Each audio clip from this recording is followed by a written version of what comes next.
seeing from our vantage point just a third of the Gaza Strip and Gaza City coming in this way. Okay. Two-thirds of Gaza City is over that skyline. So we are standing. We can actually look at Hamas positions that are looking at us, and army positions that are here looking at Hamas. So we can see each other. We're that close. It's called the Great March of Return, and we're going to go right up to literally where the snipers are looking at and dealing with the protesters. That's later in our tour. But every Friday, so the site of some of the protesters, by the way, is also here. It's a number of spots along the Gaza border.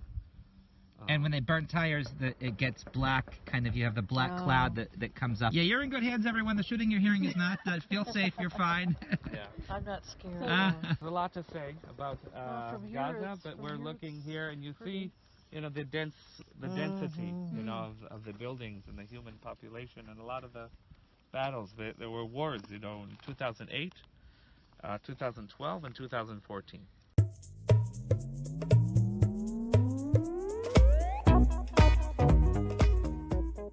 They don't realize as human beings that we just want to live a life without conflict. So that's the difficulty I have to explain.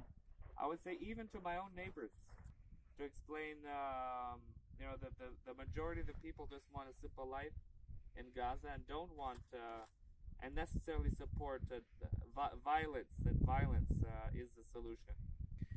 And we had very bad memories. Before the second Intifada, it was wide open. You could drive from Gaza to Ramallah, to Nazareth, to Jerusalem. And people from Gaza worked in agriculture in all the kibbutzim near the border. Nice to meet you. Tisharafna. Atik el Afia. Bring other women in Israel to meet and talk with women in Gaza. There's so much fear in Israel about people of Gaza. From Israel, you guys are all killers. You're all terrorists. You're all terrorists. I'm sure from your point of view, we're all just occupiers who stole in the Nakba, 1948. We stole Palestine from you. Colonialists that took everything from you. And we drove you to Gaza and to refugee camps. Well, we lived a good life in occupied Palestine. Inshallah. Inshallah.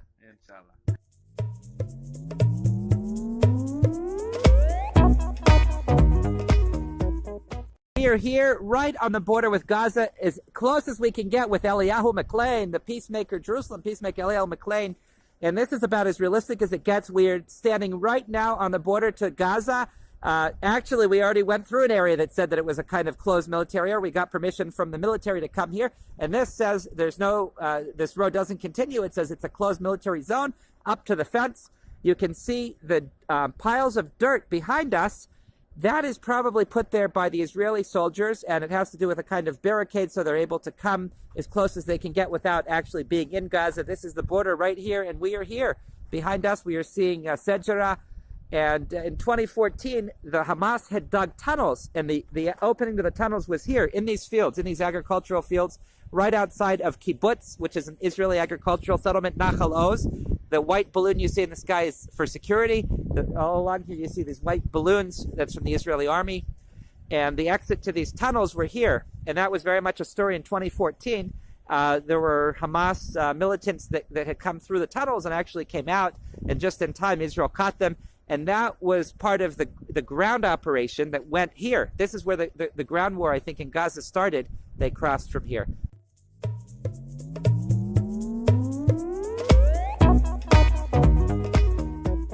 We are here in the city of Sderot. Sderot is a city of about 25,000 people, about as close as one can get. And being a city from Gaza, we're only about, I believe, about 15 kilometers from the border with Gaza, which is about 7-8 miles or so. And they have been hammered with rockets anytime there are flare-ups along the border with Gaza over the past 10 years or so. 2 months ago, 450 rockets were fired. 450 within 24 hours. Within a period of 24 hours, we had 450 rockets. A lot of them landed here every few minutes. People had to run to shelter. So this is Eliyahu McLean, and this is the leader of this Gaza Border Reality Tour, a phenomenal tour we encourage everyone to sign up for. And we are seeing in front of us all of the rockets that have been... Some of the rockets, not all of them, right? Some of them. There have been hundreds upon hundreds. But these are some of the rockets that have been launched at Israel from the Gaza Strip, not far from here. And here we have Nicole, who's a blogger from Melbourne, Australia, right? Flew back to Israel just for this tour. Had to be part of it. Wow, so we better make it good. They call these rockets by different names based on the length. They have names. M75, meaning it can go 75 kilometers. M60 can go 60 kilometers. You would think in most other places in the world you wouldn't want to live in a place that has so many rocket attacks. Here it's just the opposite. Here when there are rocket attacks, people will come and they'll hug the people from Sderot and they'll say all of Israel's like Sderot. They come here to be part of it, spend time with them. Since the disengagement in 2005, Israel pulled out of Gaza, there have probably been about 14,000 rockets fired. 14,000 rockets. Towards Israel, maybe even more. From Gaza, they call it the M75 because 75 is the kilometers from the Gaza launching spot to Tel Aviv.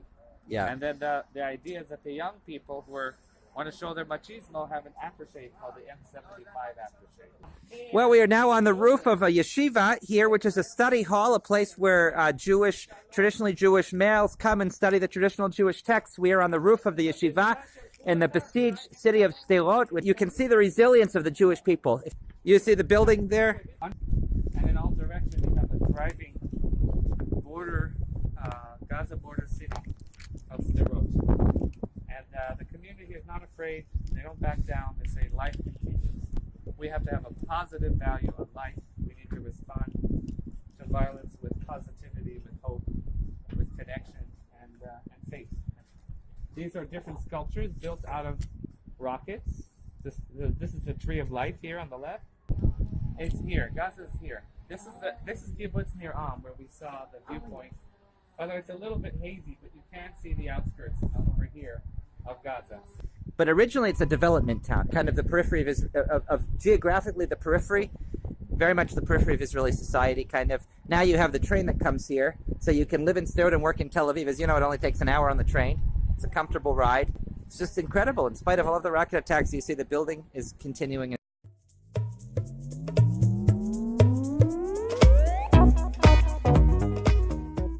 Okay, we are now at the army doesn't like. You have to do it like this. Don't do like this. Yeah. This is the Erez crossing. I can't turn the other way to show, but this is the Erez crossing. This is one of the crossings, the border crossings between Israel and Gaza, the northern crossing. It's called the Erez crossing. And you can see in the distance, these are Palestinians who had come to Israel maybe for medical treatment. Yeah, you see children. Yeah, you see the children there. Do you see the children there?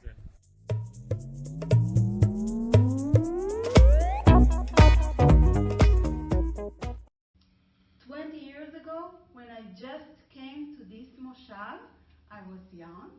I was young mother then, and I still remember that I came with my husband and 4 young kids, and all I want, like every parent wants, to give my kids happy life. I couldn't imagine that there will be rockets falling here.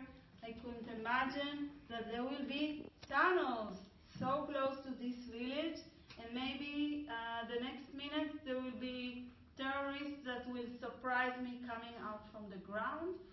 Just imagine thousands of people with hate in their eyes tried to cut the fence and to go inside Israel. This is very scary to us.